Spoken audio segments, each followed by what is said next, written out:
Al-Fatihah.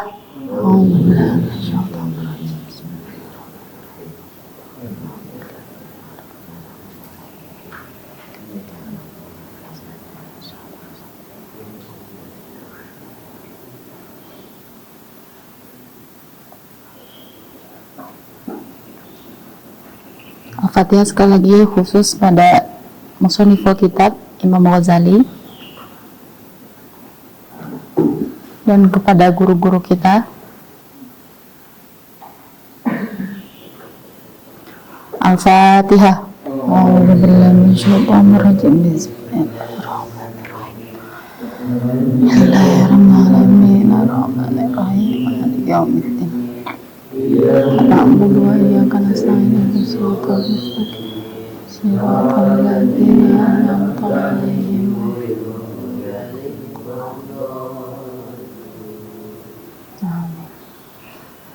Melanjutkan ngaji kita yang kemarin, kitab Ayyuhal Walad, yang berisi nasihat Imam Ghazali kepada muridnya. Lalu nasihat yang selanjutnya, Ayyuhal Walad, wahai anakku,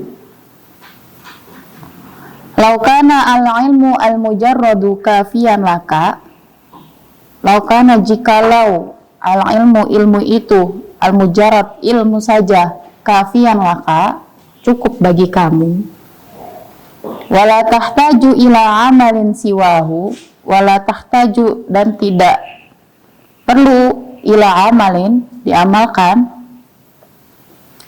lakana nida'ullahi ta'ala maka seruan Allah ta'ala yang berbunyi hal min sa'ilin, adakah di sana orang-orang yang meminta, hal min mustaghfirin, adakah di sana orang-orang yang meminta ampunan, hal min taibin, apakah ada di sana orang-orang yang bertaubat, do'ian bila faidah, do'ian sia-sia bila faidah, tanpa adanya manfaat. Jadi kalau misalnya ilmu itu cukup tanpa diamalkan, maka seruan Allah untuk meminta, seruan Allah itu untuk meminta ampunan itu sia-sia. Waruya anna jama'atan minas sahabah, lalu diriwayatkan oleh sahabat bahwasanya sahabat ridwanullahi alaihim ajma'in dzakaru abadallahi bani Umar inda Rasulullah sallallahu alaihi wasallam, bahwasannya Abdullah bin Umar ini, kedudukan Abdullah bin Umar ini inda Rasulullah sallallahu alaihi wasallam, di sisinya Rasul. Faqala alaihi salatu wassalam, lalu Rasul berkata tentang keadaannya si Abdullah ini, bahwasanya Abdullah itu adalah seseorang yang ni'mar rajul, adalah sebaik-baiknya orang. Kenapa? Huwa laukana yusolli bil lail, karena dia hobinya adalah yusolli bil lail, salat malam. Maksudnya apa? Rasul memuji kebaikan Abdullah karena dia mengamalkan ilmunya. Dia tahu bahwasannya banyak manfaat dalam sholat malam dan dia mengamalkannya, yusolli bil lail, sholat malam. Nah, ini yang namanya manfaat, ketika dia tahu ilmunya tapi juga diamalkan. Kita sebenarnya kalau dipikir-pikir, apa yang kita ketahui banyaknya bukan main. Kita tahu kalau sholat duha itu bisa memperlancar rezeki. Kita tahu manfaatnya sholat tahajud, sholat hajat, sholat istikharah, sholat witir. Tapi nggak dikerjain, nggak diamalin, sama saja bohong. Jadi ilmu tanpa amal itu sia-sia, itu sudah sepaket. Wa qala alaihi salatu wassalam li rajulin min ashabihi, lalu dikatakan oleh Rasulullah SAW pada sahabatnya, ya fulan, wahai fulan, La tukthirun nauma billail. Jangan kamu banyak tidur di malam hari. Fa inna kasratan naum billaili tada'u sahibahu faqiran yaumal qiyamah. Karena sesungguhnya kasratan naum, banyaknya tidur billail, malam hari, tada'u sahibahu faqiran, menjadikan orang itu fakir yaumal qiyamah, di hari kiamat. Kenapa orang yang tidur malam hari disebut orang yang fakir di hari kiamat? Karena dia gak punya amalan yang banyak. Karena yang paling banyak ganjarannya adalah ketika di sepertiga malam. Gitu. Jadi orang yang tidur di malam hari tanpa menggunakannya sebaik-baiknya, sholat, zikir, itu adalah orang yang fakiran yaumal qiyamah, orang yang fakir di hari kiamat. Lalu ayyuhal walad, nasihat selanjutnya, wahai anakku, wa minal laili fatahajjat bihi, dan pada malam hari maka kamu hendaklah tahajjat bihi, bertahajud.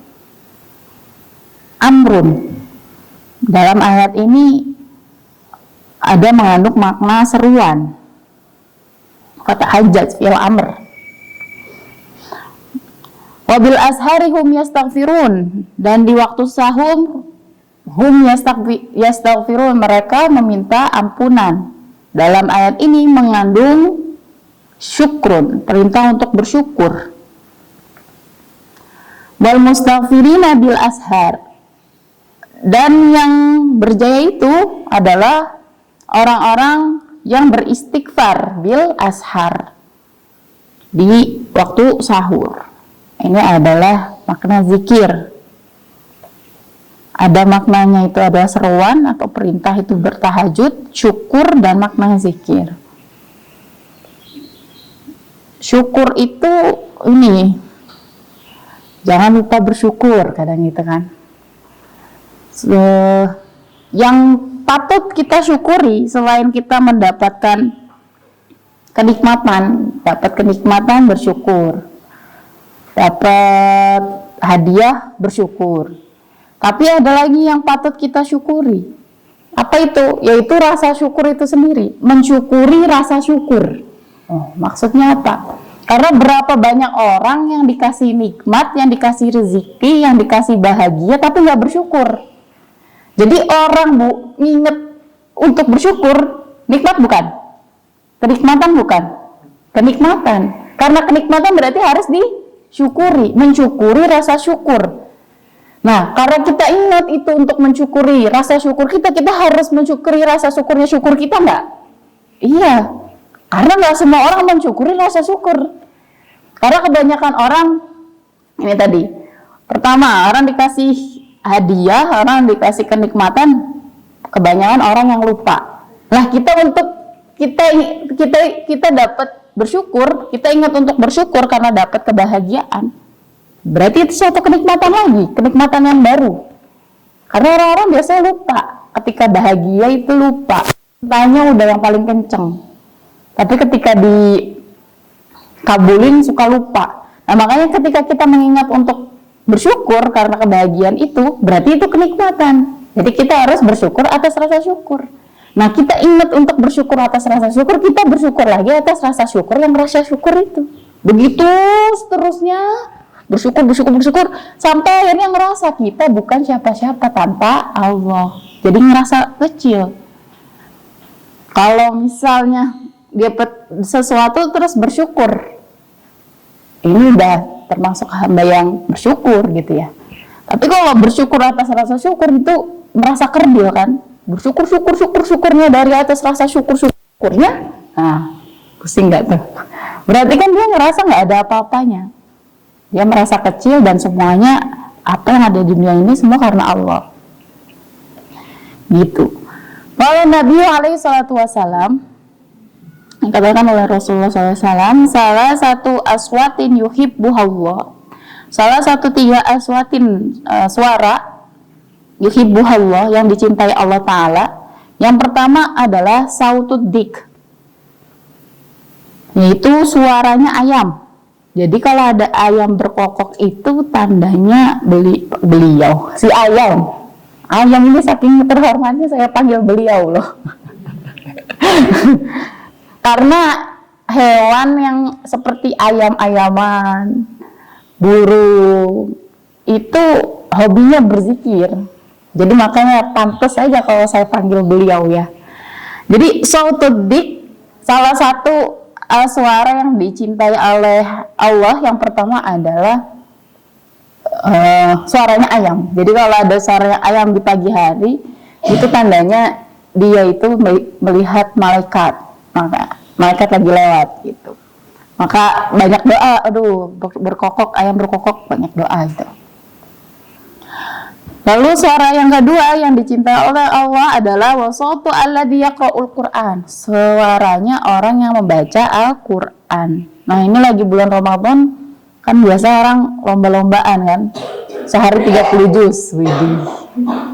Gimana itu ya? Keren. Sehari 30 juz, 1 jam sehari 24 jam, berarti 1 jam itu kurang lebih ada yang 1 juz, ada yang 2 juz. Wah, keren-keren. Tapi ada ya ulama kita begitu. Dulu di Mesir ada salah satu syekh, beliau itu ahli qiraat ya, ahli fikih juga ahli qiraat asyraf. Jadi kalau misalnya ngaji atau tadarusan itu setelah selesai baca satu ngaji, selesai hatam 1 kali putaran Al-Quran, riwayat hafaz misalnya, itu ngaji yang biasa kita ngaji, nanti muter lagi dari Syu'bah, nanti muter ke ini. Jadi berkali-kali tapi dengan riwayat yang berbeda-beda, riwayat qiraah yang beda-beda. Tuh, Masya Allah tuh. Berarti bisa sebenarnya sehari itu 1 kali hatam 30 juz.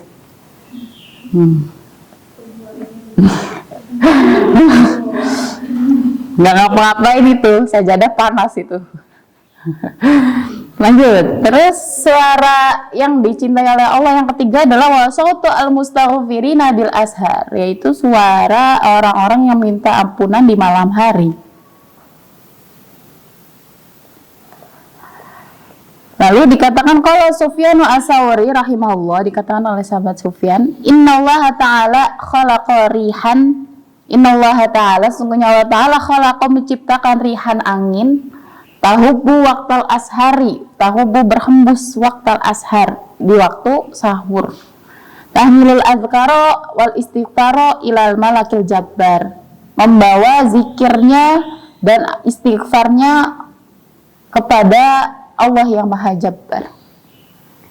Jadi kata Sufyan as-Sawri, kalau di malam hari itu tuh ada angin. Setiap di malam hari itu ada angin. Angin ini berhembus untuk membawa istighfar dan zikirnya para orang-orang yang bermunajat kepada Allah ke atas. Ini cuman angin ini cuman ada di malam hari. Artinya apa? Karena dibawa ke atas, kemungkinan besar itu qabul, mustajab. Makanya kenapa orang doa itu di malam hari itu mustajab. Nah itu karena apa? Ya ini dikatakan bahwasanya berhembus, ada angin yang berhembus membawa zikir-zikir, membawa istighfar-istighfar ke Allah, ke atas. Itu hanya waktu malam. Jadi makanya tadi dibilang sia-sia orang yang malamnya itu tidur. Orang ada angin yang spesial seperti itu yang nggak ada di waktu siang dan lainnya gitu. Wa qala aidan, lalu dikatakan lagi izakana awalul lail, jika di awal malam yunadi munadin min tahtil arsy, yunadi diserukan dari atas nih, dari arsy, ala liyakum al abidun, tidakkah kamu bangun wahai orang-orang abid, wahai hamba-hambaku. Jadi kalau di malam hari itu ada seruan seperti itu, hai tidaklah kamu bangun. Nah nanti orang-orang yang muhsinin, orang-orang yang mustaghfirin, orang-orang yang hobinya itu bangun malam, fayakumuna wa yusalluna masya Allah. Dia bangun, fayakumuna dia bangun, wa yusalluna dan sholat. Masya Allah. Tsumma yunadi munadin fi syatril lail. Lalu dia bangun lagi. Lalu ada seruan lagi, yunadi munadin fi syatril lail, di separuh malam. Ala liyakuma al-qanitun. Tidaklah kamu bangun wahai orang-orang yang patuh, qanit. Fayakumuna wa yusalluna ila sahar. Lalu dia bangun dan dia sholat sampai waktu sahur. Jadi tadi seruan yang pertama dari arsy-nya itu adalah ala liyakuma al-abidun. Tidaklah kamu bangun wahai hamba-hambaku. Terus bangun. Terus seruan yang kedua, ala liyakuma al-qanitun. Tidaklah kamu bangun wahai orang yang patuh. Lalu dia bangun. Lalu seruan yang ketiga, wa izakana as-sahar, dan ketika waktu sahur, yunadi munadin, terus diserukan lagi dari atas arsy, ala liyakuma li al-mustaghfirun. Tidaklah kamu bangun wahai orang-orang yang suka meminta ampunan. Fayakumuna, dan dia bangun, wa yastaghfiruna, dan mereka meminta ampunan. Itu seruan yang ketiga itu. Lalu ada seruan yang terakhir, fa idza tala al-fajr, ketika fajar itu sudah tampak, nada munadin, ada seruan, tapi seruannya berbeda dari seruan yang tiga tadi di atas. Apa seruannya? Alla liyakuma al-ghafilun. Tidaklah kamu bangun wahai orang-orang yang ghafil, orang-orang yang lalai. Fayakumuna, dan mereka bangun min furushihim, dari kasurnya, kalau mauta, bagaikan orang yang mati, nusyiru min kuburihim, bangun dari kuburnya. Jadi seruan yang keempat ini untuk orang-orang yang lalai. Ini padahal masih di waktu jam 6. Jadi ibaratnya ada 4 seruan dari atas langit sekitar setelah Isya. Itu seruan yang pertama itu, bangunlah orang-orang wahai hambaku, bangun. Lalu bangun dan sholat. Seruan kedua itu sekitar jam berapa? Jam 11, jam 12. Bangunlah orang-orang yang patuh, bangun, sholat. Terus seruan lagi sekitar jam 2, jam setengah 3 gitu ya. Jam 1, jam 2 gitu. Jadi diserukan lagi, bangunlah orang-orang yang beristighfar. Nah, ini jam 3 gitu ya, waktu sahar sih. Nah, tapi seruan yang terakhir itu di sini maksudnya tala al-fajr kan kurang lebih jam 6. Itu udah dibilang Allah nyeruinnya dengan kata-kata alla liyakuma ghafilun. Tidaklah kamu bangun orang yang lalai. Ini seruan ini untuk orang yang bangun di tala al-fajr, ketika fajar itu mulai terlihat sekitar jam 5, jam setengah 6. Lagi bagaimana kita yang bangunnya jam 10, jam 12 siang, sholat subuhnya di qadha zuhur. Bukan gofilun lagi, gofil yang gofil gitu ya. Orang yang lalai bener dah pokoknya. Yang dibangunin, yang bangun ketika tala al-fajr aja disebutnya gofilun, orang yang lalai. Bagaimana orang yang bangunnya jam 10 siang? Bagaimana orang yang bangunnya zuhur? Itu udah keterlewatan lalainya. Di sini orang yang bangunnya ketika tala al-fajr, karena maksudnya apa dia orang yang lalai? Karena dia tidak memanfaatkan malamnya. Orang yang nggak manfaatkan malamnya dan dia bangun di waktu tala al-fajr itu sudah diibaratkan orang yang lalai, bagaikan orang yang bangun dari kuburan. Lah kita bangun dari apa? Kalau bangun jam 10 itu bagaikan apa? Bangun dari mana? Gitu kan? Jangan mentang-mentang, oh enggak, pokoknya orang yang tidur kan enggak apa-apa, sholatnya kan ini, apa namanya, kan tidur nggak sadar, jadi boleh qadha. Ya jangan kayak gitu, tiap hari dipakai itu dalilnya. Itu namanya bukan nggak sengaja, emang sengaja. Makin dari tidur itu kan nggak apa-apa, meringankan, sholatnya nanti jarang nggak sadar. Pakai tapi itu tiap hari selama hidup 25 tahun, 24 tahun. Di sini umur pada berapa sih gitu ya, kurang lebih. Jangan sok muda. 15 tahun. Lanjut. Jadi gitu ya. Jadi di sini seruan-seruan kepada hambanya dari atas, dari langit. Ada 4 seruan, seruan yang terakhir bagi orang-orang yang lalai. Gak ada seruan yang ke 10. Jam 10 gak ada seruannya. Karena yang nyeru, yang berseru itu apa? Tukang bubur ayam gitu. Bangun takut ketinggalan. Lanjut, ayo awalat wahai anakku, ru'ya fi wasaya Luqmanul Hakim libnihi anahu. Qal diriwayatkan oleh Luqmanul Hakim kepada anaknya. Luqmanul Hakim ini bukan rasul, tapi beliau ini ahlul hikmah. Orang-orang yang bijaksana. Ahlul hikmah itu adalah orang yang bijaksana atau hukama. Beliau bukan rasul, tapi namanya beliau ditulis di salah satu surat. Tandanya apa? Yaitu tandanya keluhuran budi pekerti dan keilmuannya beliau. Nah, diriwayatkan oleh Luqmanul Hakim kepada anaknya bahwasanya, ya bunayya wahai anakku, la yakunanna addiku akisa minhu. Jangan sampai adikku ayam akisa minhu lebih pandai dibanding kamu. Jangan sampai ayam lebih pandai dibanding kamu. Nah, ngomongin ayam lagi. Yunadi bil ashari wa anta naim. Karena kenapa? Karena ayam itu yunadi bil ashar, bermunajat. Karena ayam itu bermunajat di waktu sahur, wa anta naim, dan kamu tidur. Ayam itu kalau udah jam 3-an udah pada mulai berkokok. Nah, makanya di sini Luqmanul Hakim bilang kepada anaknya, jangan sampai ayam jago itu lebih pintar dibanding kamu, lebih mulia dibanding kamu. Karena kenapa? Karena ayam jago itu bermunajat di waktu sahur dan kamu tidur. Ya, ini tadi, karena ayam itu kalau berkokok tandanya melihat malaikat. Berbeda dengan keledai. Kalau keledai itu bunyi, kalau keledai apa? Kalau ayam berkokok, keledai apa? Nggak ada keledai sih ya di sini ya. Jarang. Kalau dengar keledai itu tandanya ada setan. Lihat setan. Jadi ayam itu bisa melihat malaikat karena matanya itu bisa melihat sinar ultraviolet. Jadi diberi kelebihan sama Allah. Itu salah satunya kelebihannya.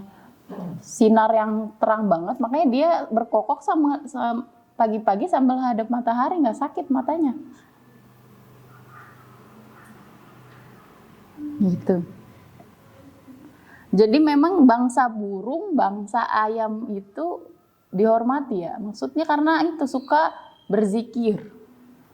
Sudah suka berzikir juga pandai mengatur waktu seperti burung. Yaitu kemarin kita sudah mengibaratkan jasad dan ruh bagaikan burung dan sangkarnya. Burung juga bisa kita pelajari karena dia itu orang yang pandai mengatur waktu. Pagi-pagi berangkat nyari makanan, belum gelap udah pulang. Nah, itu burung. Kalau kita pagi-pagi masih tidur, malam kelayapan.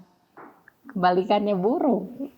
Lebih keren burung. Burung itu cepet balik karena biar nanti malamnya bisa munajat.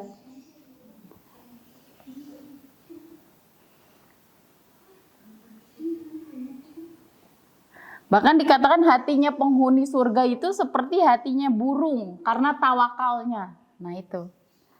Dari kemarin kita sering menggunakan kiasan-kiasan burung ya.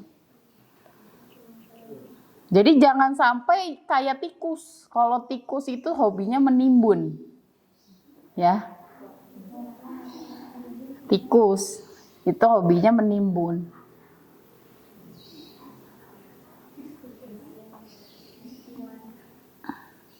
Nah, makanya kenapa di sini sering mengisyaratkan atau mengkiaskan dengan hewan-hewan, karena perintah Allah untuk mentadaburi apa yang ada di dunia ini, apa saja.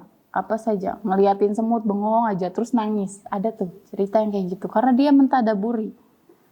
Tapi kalau misalnya dilihat-lihat orang yang ngeliat, dia ngapain nangis ngeliatin semut gitu ya. Atau perhatiin tadi tuh ada kicauan burung kayak tadi. Denger nggak? Terus nangis kita karena mentadaburi. Jadi tapi ini juga harus dilatih karena kita ini dewasa kita. Kadang kita ini sudah karena terbiasa dengan apa yang berjalan di dunia. Jadi menganggap itu semua biasa saja. Kicauan burung. Habis itu daun yang bergoyang. Habis itu angin yang berhembus. Karena kita itu orang dewasa kayak gini tuh udah melihat itu puluhan tahun kita hidup. Jadi menganggap itu biasa. Jadi harus dilatih. Ketika angin berhembus, ya Allah, gimana itu masuk ke hati?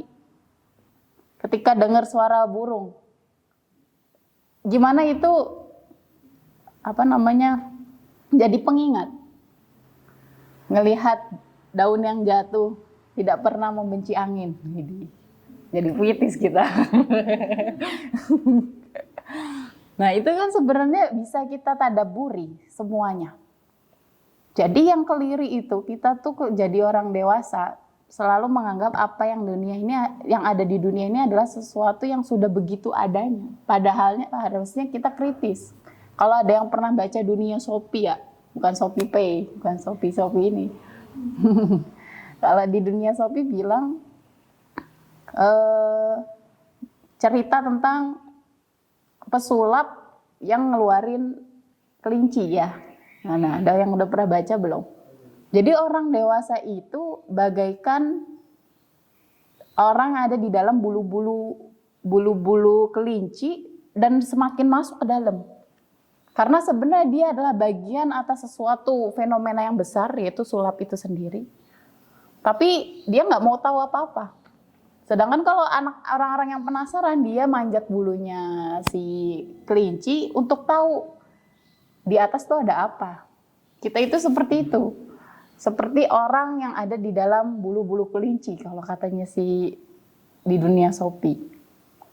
Kita di bumi itu bagaikan seperti itu. Kita mau menjadikan apa yang di dunia ini seperti hal biasa-biasa saja. Udah hukum alam ya begini-gini aja. Ada angin ya emang harus ada angin. Matahari terbit ya begitu adanya. Atau mau kita renungi semua. Nih kita sekarang renungi. Tuh ada cahaya kok. Jam segini terang ya, ini ada angin, ada suara ini. Kalau direnungin, itu merinding, serius. Coba meditasi. Saya pernah ikut kelas yoga ya di Mesir. Itu manfaatnya, sholatnya jadi khusyuk. Karena disuruh fokus, terus dengerin burung, dengerin suara burung, suara angin. Akhirnya jadi lebih fokus. Coba saat beralih, ya kalau gak usah sejam lah, 5 menit aja dulu. Terus coba fokus, terus masukin ke hati, itu tenang banget. Kadang malah banyak merindingnya. Jadi guru saya itu gak suka denger suara-suara yang berisik. Beliau juga sukanya keheningan, karena beliau suka. Jadi kita itu harus menghormati panca indera yang 5. Salah satu cara menghormati telinga itu adalah jangan sering dengerin sesuatu yang keras secara berkala. Lah kalau kita kan dengerin lagu pakai headset kencang-kencang banget. Itu namanya nggak menghargai panca indera pendengaran. Jadi karena guru saya ini menjaga panca indera yang 5 itu, akhirnya semuanya itu peka, sensitif sama hal-hal yang 5 ini, panca indera yang 5 ini. Jadi kalau misalnya ngaji sama beliau di depan sini, yang belakang sana kayak gini aja. Kayak gini, enggak gitu malah. Lebih kecil lagi suaranya. Itu tahu, itu yang belakang, pulpennya jangan dibunyiin. Tahu, saking ininya. Akhirnya di tempat ngajinya beliau itu enggak ada jam. Karena beliau keganggu banget sama suara tek. Itu kedengeran banget. Kayak diburu-buru waktu. Ayo dunia itu sempit, sebentar gitu kata beliau. Jadi beliau nggak pernah suka ada jam di ruangannya. Karena mengganggu. Kayak dikejar-kejar. Ayo sebentar. Dunia itu sebentar. Bunyi tek itu udah mengganggu. Nah makanya ini juga harus dilatih. Coba sisihkan berapa menit di pagi hari, atau di lapangan sini kita buka matras yoga gitu kan. Itu coba diresapi. Itu banyak manfaatnya. Sholatnya jadi lebih khusyuk dan lain sebagainya. Gitu. Lanjut. Jadi kemana-mana nih.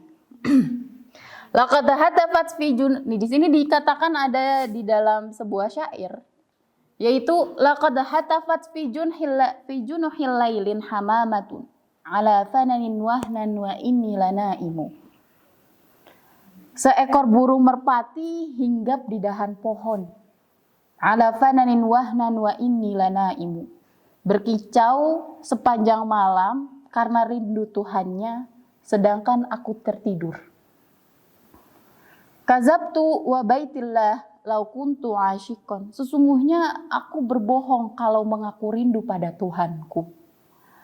Lama sabaqatni bil bukail hamaimu. Sedangkan tangisan burung lebih mendahului dari tangisanku. A'azumu anni haimun zu sobabah. Aku mengaku bahwa aku sang pencinta yang mendamba bertemu sang kekasih.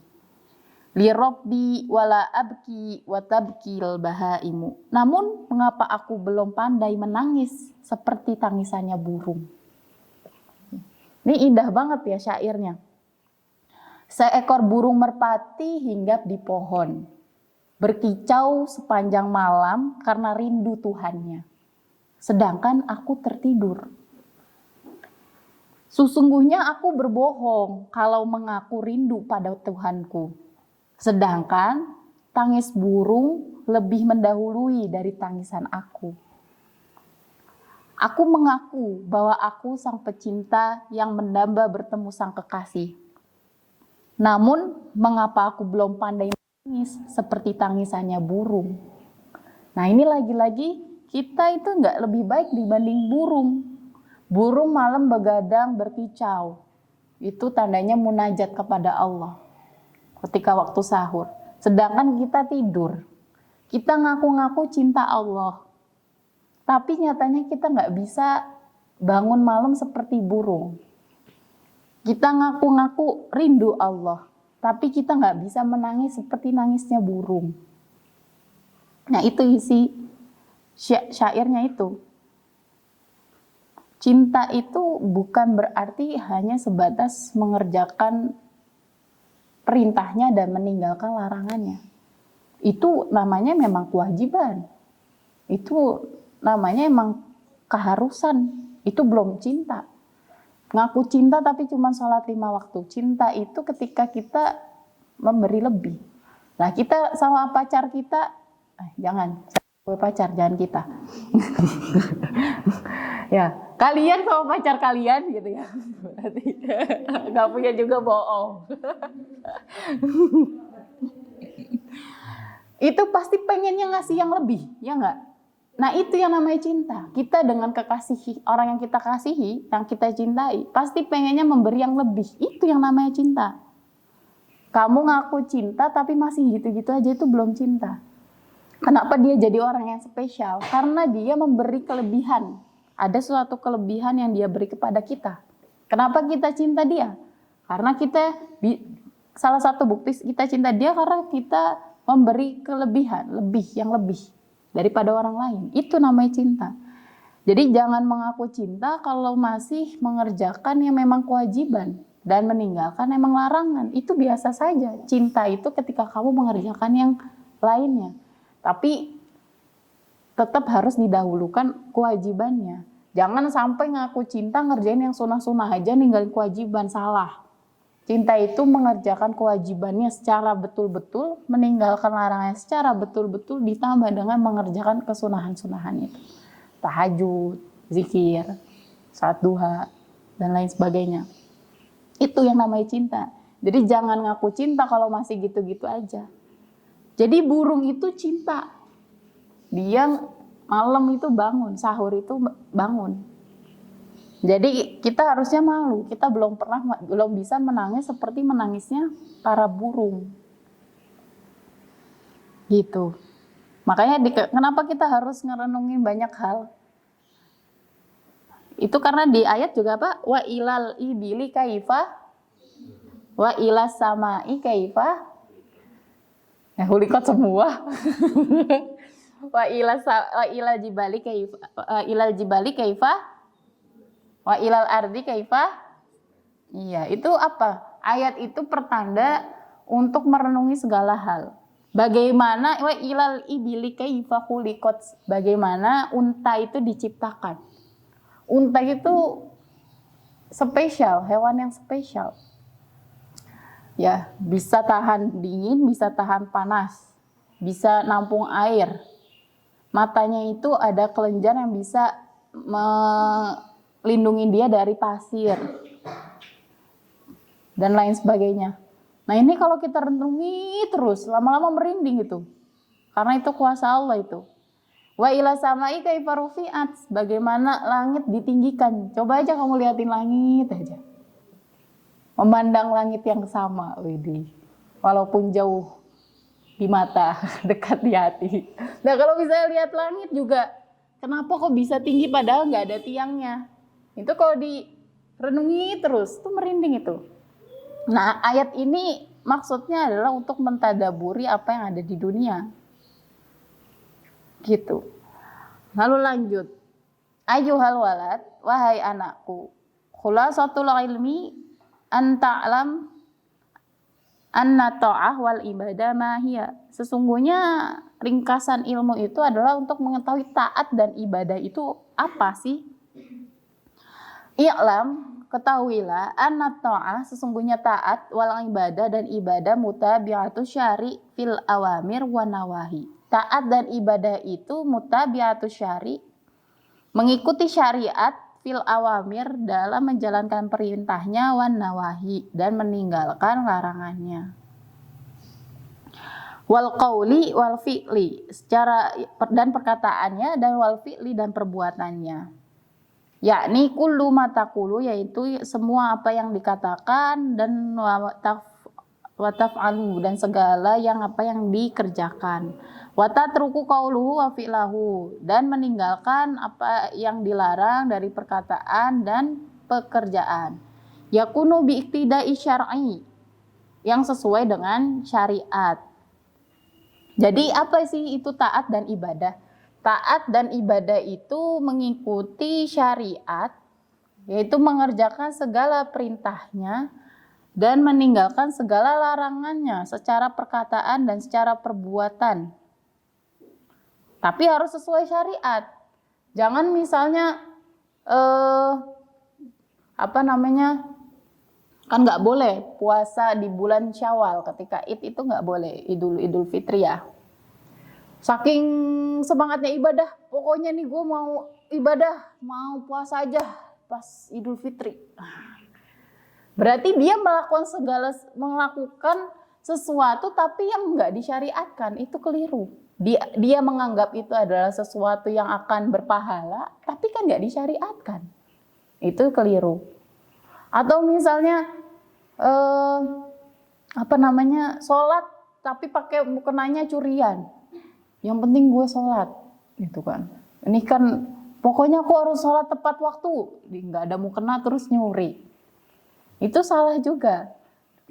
Jadi harus yang sesuai dengan syariat. Kamu mengerjakan suatu perintah Allah harus dengan syariat yang udah Allah lakukan. Kamu meninggalkan sesuatu juga karena syariat, sesuai dengan ketentuan Allah. Kayak apa contohnya? Kamalau sumta, kalau kamu puasa sumta yaumail aid, di hari Id, wa ayyamut tasyrik, dan hari tasyrik, takunu asian, itu kamu sama aja orang yang berdosa. Kamu seakan-akan nih gue yang paling puasa. Widih. Pas di hari Id puasa, di hari tasyrik puasa karena ngerasa yang paling pokoknya rajin banget puasa. Tapi ini keliru karena ini hari-hari yang dilarang puasa. Jadi ketika kamu mengerjakan ibadah juga harus sesuai syariat. Dilihat mana yang memang harus dikerjakan, mana memang yang nggak boleh dikerjakan.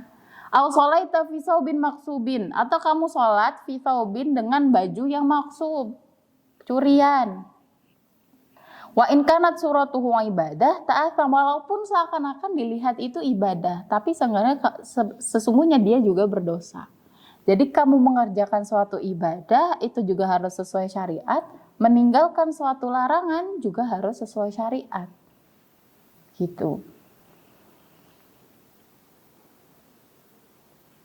Atau misalnya di kamar mandi, lagi buang hajat terus berdoa. Salah juga.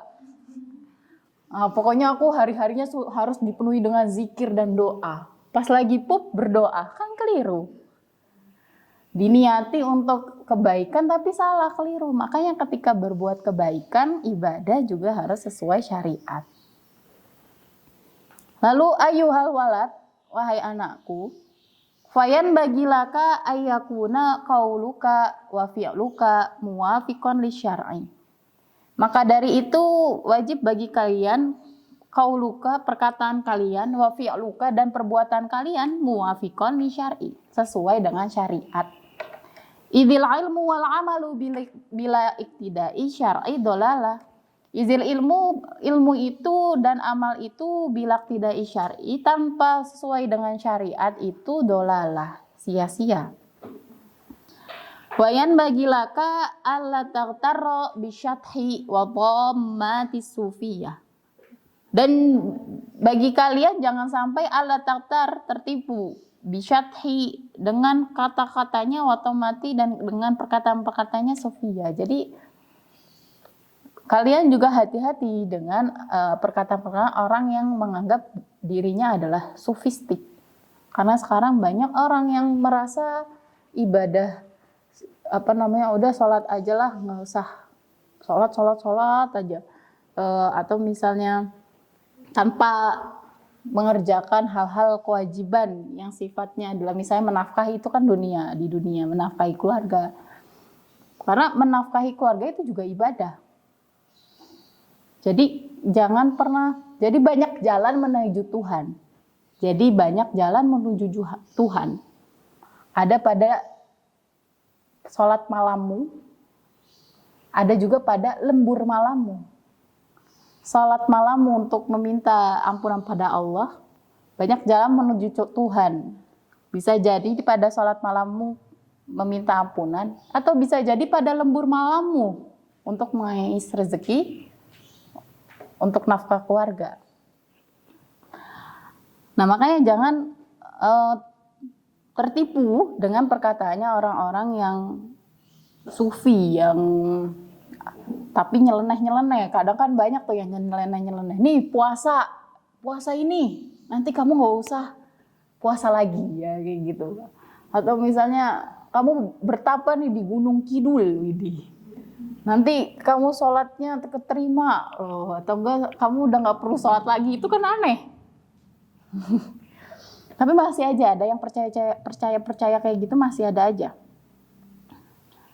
Nah, itu yang kayak gitu-gitu yang menyalahi aturan syariat itu jangan dipercayai. Li'anna suluka hadza tariq yakunu bil mujahadah, karena sesungguhnya sebenar-benarnya suluk di jalan ini, di jalan menuju Allah itu caranya hanya bersungguh-sungguh ibadah. Wa qat'i syahawati nafsi, dan memutus syahwat nafsu.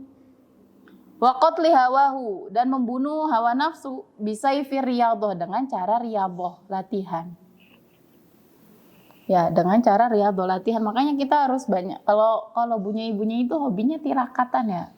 Tirakat. Nah, itu salah satu bentuk latihan untuk apa? Untuk membunuh hawa nafsu, karena sejatinya manusia itu di dalam dirinya ada nafsu dan ruh. Mau kamu kasih makan ruh apa mau kasih makan nafsu kamu? Nah, biar si nafsu ini terbunuh, salah satunya itu bil mujahadah, dengan caranya latihan. Jadi istiqomah, konsisten dalam melakukan kebaikan. La bitamati waraturahat, bukan dengan perkataan-perkataan yang aneh atau ucapan-ucapan yang direka-reka, yaitu tadi. Bertapa di gunung ini, kamu tidak perlu lagi puasa. Itu aneh itu, nggak usah diikutin. Wa'lam, dan ketahuilah, analisan al-mutlak, lisan yang nggak kekontrol, wal qalb al-mutabbaq, dan hati yang tertutup al-mamlu'a bil ghaflah dengan kelalaian wasyahawah dan syahwat, alamatus syaqawah adalah tanda-tanda orang yang celaka. Hatta la taqtul nafsaka, sampai dia tidak membunuh hawa nafsunya bisidqil mujahadah, dengan mujahadah yang sungguh-sungguh. Lantahiyal qalbaka, tidak akan hidup qalbaka hatimu bi anwaril ma'rifah, dengan cahaya-cahaya ma'rifah. Jadi harus dibunuh ya, hawa nafsu itu harus dibunuh. Dan caranya apa? Salah satunya adalah dengan mujahadah.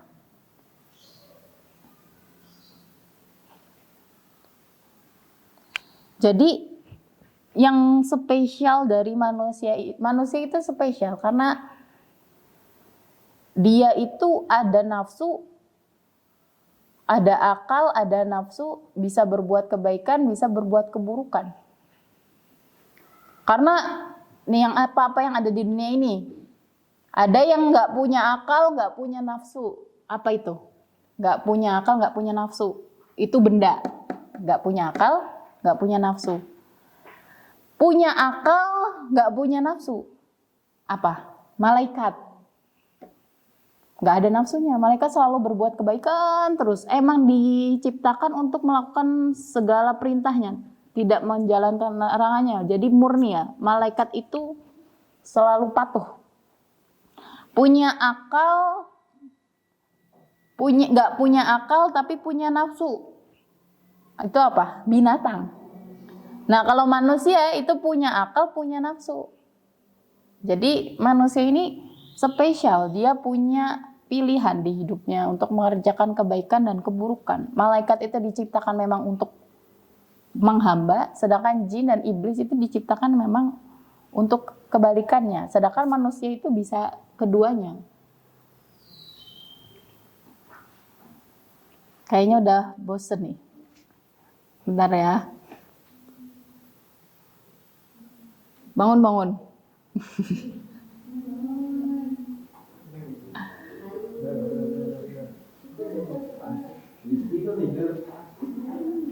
Orang baru 1 jam ya? Belum 1 jam berapa? 50 menit? 40? Oh masih 40 menit. Ya udah nambah sejam lagi dikit.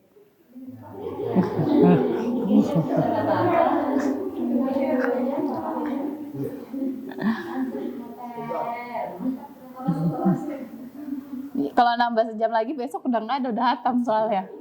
Besok udah ada waktu untuk ngerenungin ayam. Ya.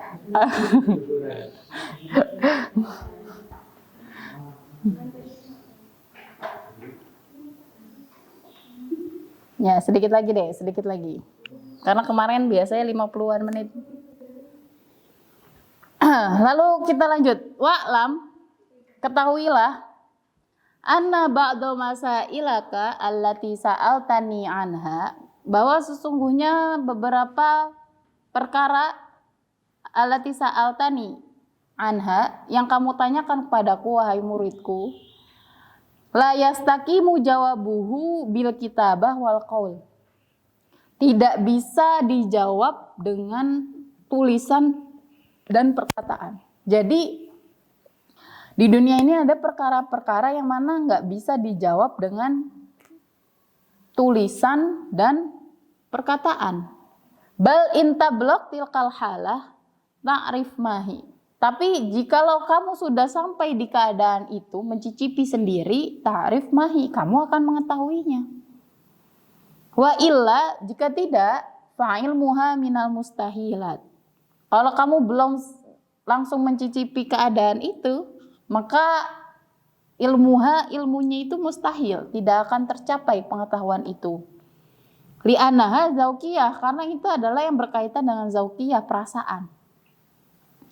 Wa kullu ma yakunu zauqiyan, dan apapun yang berkaitan dengan perasaan, la yastaqimu wasfuhu bil qaul, tidak akan tercapai, tidak akan diketahui dengan perkataan atau dengan tulisan. Kahalawatil halui, contohnya manisnya permen, manisnya manisan. Wa muraratil murri, dan pahitnya obat. La tu'rafu illa bidzauq, tidak akan tahu kecuali dengan merasakannya itu sendiri. Maksudnya apa? Jadi di dunia ini ada perkara-perkara yang nggak bisa terjawab kecuali dia merasakan sendiri. Apa itu? Yaitu sesuatu yang berkaitan dengan perasaan. Kok lu cinta dia? Ya karena dia jelasin A sampai C. Dia ganteng, dia tinggi, dia ini ya. Si orang yang lainnya nggak bakal merasakan hal yang sama karena nggak ngerasain. Misalnya ada makanan apa? Makanan. Ini cilok ini enak tau, cimol ini enak tau. Yang ada di depan ini kalau hari Jumat. Ya kan? Rame banget serius itu. Sampai abangnya nggak sholat Jumat, udah aku ingetin. Bang, sholat Jumat dulu bang. Apa perlu saya nungguin gitu kan? Nah, misal ada orang bilang cimol itu enak banget. Nah, si orang yang satu nggak pernah ngerasain cimol. Terus dia nanya, emang rasanya gimana sih? Enak, gurih, bumbunya banyak, kayak gitu.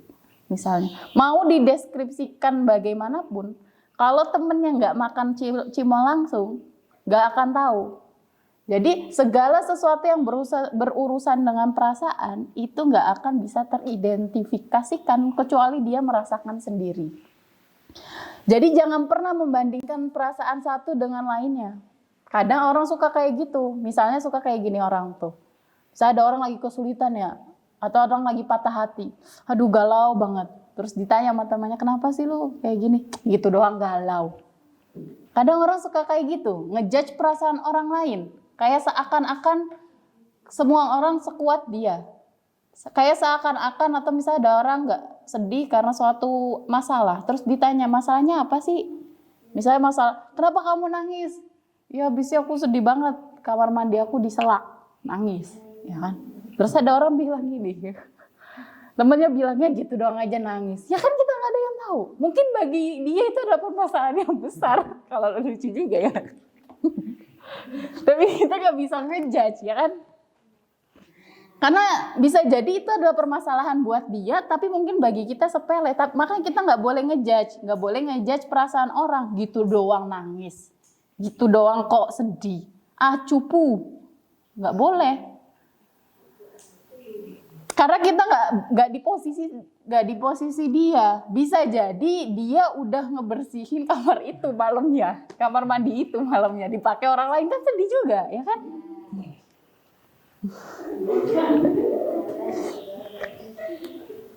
Ya kan kita nggak ada yang tahu, jadi jangan pernah ngejudge perasaan orang lain, jangan pernah kayak gitu doang kok sedih, kayak gitu doang kok capek, kayak gitu doang kok seneng. Kadang juga orang suka menjudge kebahagiaan orang. Ada orang beli cimol udah seneng karena ngantrinya panjang. Beli cimol doang kok seneng. Lah, lah emang seneng kok. Orang enak, ya kan?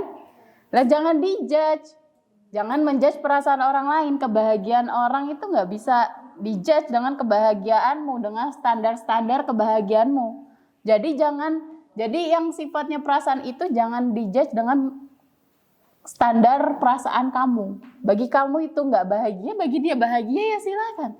Bagi dia itu adalah kesedihan, bagi kamu itu tidak, ya terserah. Nanti biasanya dijawab, ya lu soalnya belum pernah ngerasain sih. Lu kan gak jadi gue. Enggak, kalau gue jadi lu juga gue gak nangis. Gitu kan. Pede banget. Emang kapan? Kapan dia akan menjadi dia dan dia menjadi dia? Gak akan. Ya kan? Jadi sesuatu yang perkaranya yang sifatnya adalah perasaan, itu gak boleh kita klaim sepihak. Contohnya apa? Ya tadi seperti manisnya permen. Yang tahu permen itu manis, yang tahu obat itu pahit ya setelah merasakan. Yang tahu cimol itu enak setelah dia beli. Yang beli mbak-mbak aja, yang kakak kan sholat Jumat. Mau ikut gak sholat Jumat kayak abang cimol? Ntar saya ingetin juga.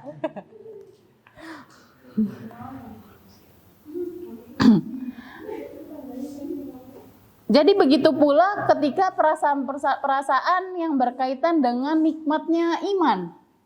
Ada orang sholat tahajud 20 rakaat. Waduh. Ada orang sholat duhanya 12 rakaat. Terus temennya julid. Aneh banget dah. Sholat kok 20 rakaat. Enak, bingung. Ada orang kebingungan. Karena dia belum tahu nikmatnya. Jadi jangan dijudge. Kalau ada orang hobinya ngaji terus ya, lah emang kenapa orang bagus? Dia terheran-heran karena keistiqomahannya temennya. Ya makanya kamu heran karena kamu belum merasakan nikmatnya iman, nikmatnya sholat, nikmatnya ngaji.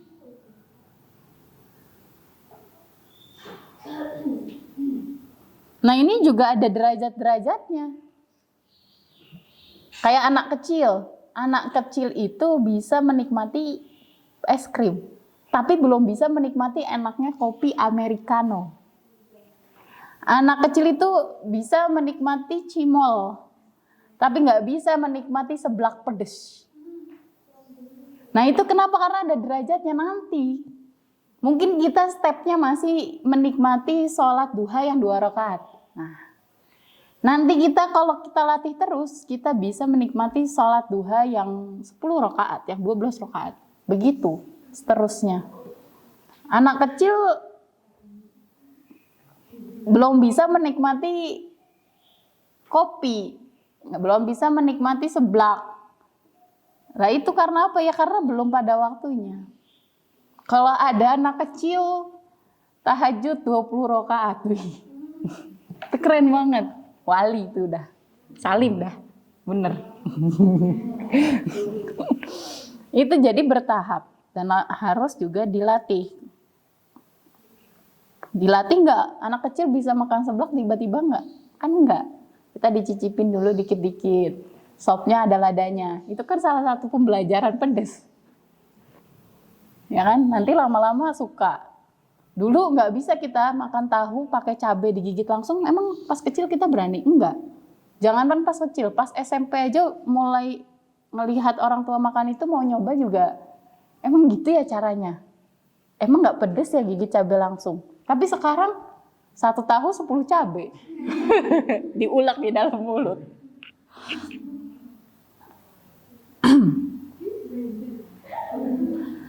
Lalu kama hukiya anainian seperti diceritakan bahwasanya orang yang inian, orang yang nggak punya syahwat, ada orang yang nggak punya syahwat. Kata ba'ila sahibillahu. Lalu dia bercerita, dia bertanya kepada temannya. Jadi ada orang yang diciptakan dari sananya nggak punya syahwat. Arifni lazzatal mujama'ati kaifa takun. Kasih tahu aku dong, gimana sih kenikmatan berhubungan suami istri? Fakataba fi jawabi, lalu temannya jawab, ya fulan, wahai temanku, inni kuntu hasibtuka ainian faqat. Aku kira kamu itu cuman orang yang enggak punya syahwat saja.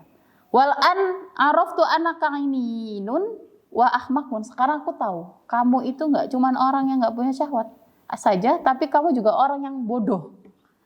Kenapa? Li'anna hazihil lazah zaukiyah, karena kamu ngapain nanya ini? Pertanyaan ini itu cuman bisa dijawab kalau kamu itu merasakan sendiri. Karena itu sesuatu yang bersifat adalah perasaan. Intasil ilaihim ta'rif, kalau kamu merasakan sendiri kamu akan tahu. Wa illa la yastaqimu wasfuhu bil qawl kitabah. Jika kamu tidak merasakannya sendiri, maka mau aku jelasin sifatnya dari perkataan atau tulisan, itu tidak akan terjawab. Nah, terus juga sekarang, jadi sesuatu yang hubungannya dengan perasaan, itu kan tadi nggak bisa diidentifikasikan sebelum dia merasakannya sendiri. Nah, begitu pula kita di zaman sosial media ini, jangan kita kan cemen dibanding beliau. Dengan gampangnya ngomentarin beliau. itu berarti tidak apple to apple. Kamu berarti tidak ada rasa hormat, berarti tidak akademik. Kamu bisa mengomentari atas suatu hal. Aduh, mati loh ini.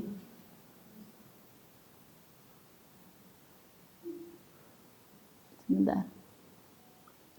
Jadi kamu bisa mengomentari satu hal jika kamu memang setidaknya setara. Misalnya kamu mau mengomentari cimol ini enak apa enggak. Kalau kamu sebelumnya udah pernah makan cimol yang lain-lainnya. Kamu mau ngomentarin Pak Qureshihab. Kalau kamu ilmunya udah di situ. Zaman sekarang orang hobinya ngomentarin orang. Padahal bukan pada kualitasnya dia. Coba kalau kamu lihat ya pasti ada aja. Misalnya di Pak Qureshihab ngajinya atau enggak, pasti banyak, atau Gus Ulil. Itu ada aja orang yang enggak suka komentar. Kalau dilihat statusnya bocil. Ya kan? Enggak apple to apple. Jadi kamu juga, kita sebagai yang terpelajar, jangan gampang komentarin orang. Kamu harus memposisikan, tahu diri dulu. Kita sudah di derajat yang sama apa belum? Ya kayak tadi, kita bisa menilai cimol karena kita sudah tahu cimol itu gimana. Kita bisa menilai sesuatu karena kita setidaknya sudah hampir di derajat yang sama. Jangan mengomentari guru-guru kita. Guru kita salah dikit dikomentari kayak kamu setara aja derajatnya sama dia, ilmunya, pengalamannya. Kan enggak. Kadang kita terlalu sombong. Nah, di media sosial itu kalau kita lihat orang-orang yang ngomentarin keilmuan seseorang, itu anak-anak kecil yang sekolah aja enggak kadang. Atau orang-orang dewasa yang bahkan bukan di situ kompetennya. Kamu mau ngomentarin agama, ya kamu harus komenten di agama dulu. Kamu mau komentarin pemerintah, kamu juga harus banyak mengetahui tentang pemerintahan itu. Kamu mau ngomentarin organisasi, ya kamu juga harus tahu bagaimana organisasi itu. Jangan nggak ikut organisasi ngomentarin pengurus. Lah kamu kan nggak di situ. Memberi saran itu boleh, tapi beda ya, saran dengan komentar.